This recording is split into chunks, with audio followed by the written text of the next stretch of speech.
Au sortir du gangbang d'un ours sibérien en compagnie d'Assad, Kadyrov et Loukachenko, Poutine a ordonné que l'on assassine le dormeur du Val. Quand l'obus est tombé, il défendait Kharkiv à lui tout seul, planqué derrière 3 sacs de sable colmatés par les restes de sa famille. Lui n'a pas de trou au côté, mais rougit tout entier le cratère où ses chairs se disséminent. Peu avant de s'assoupir, il a bercé à la calache un bataillon de soldats russes, dormeurs du Val de pas 20 ans, nostalgiques du temps où le petit père des peuples purgeait l'idéal soviétique de la présence de leurs aïeuls.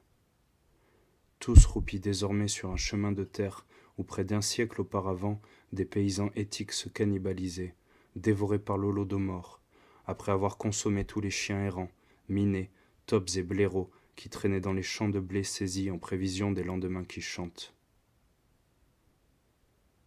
Après celui de Rimbaud, le dormeur du Val s'est fait moutarder dans une tranchée, crachant ses poumons enflammés dans la terre glaise, pliés en deux sous le ciel obscurci par le déchaînement de la grosse Bertha.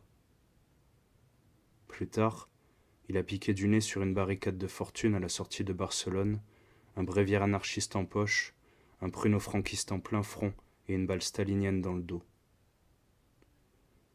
Canardé sur une plage normande en 44, son corps inerte a roulé au gré du ressac, empêtré dans les algues, criblé de fientes, envahi par de petits crabes qui l'ont nettoyé jusqu'aux os.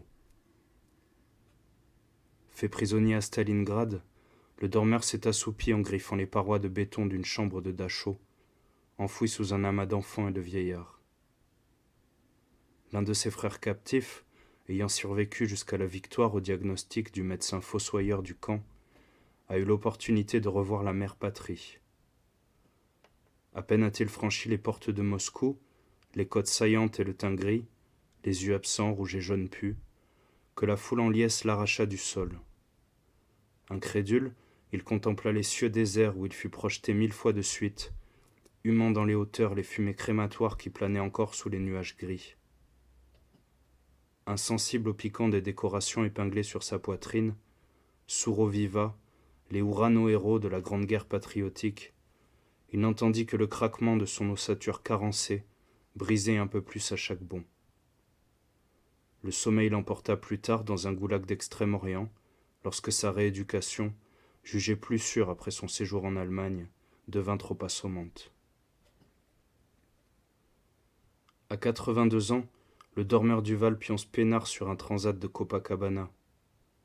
Il est mort d'une insolation, une caipirina dans une main, l'autre glissée sous l'occiput, découvrant au creux de son bras un tatouage de groupe sanguin maquillé en smiley.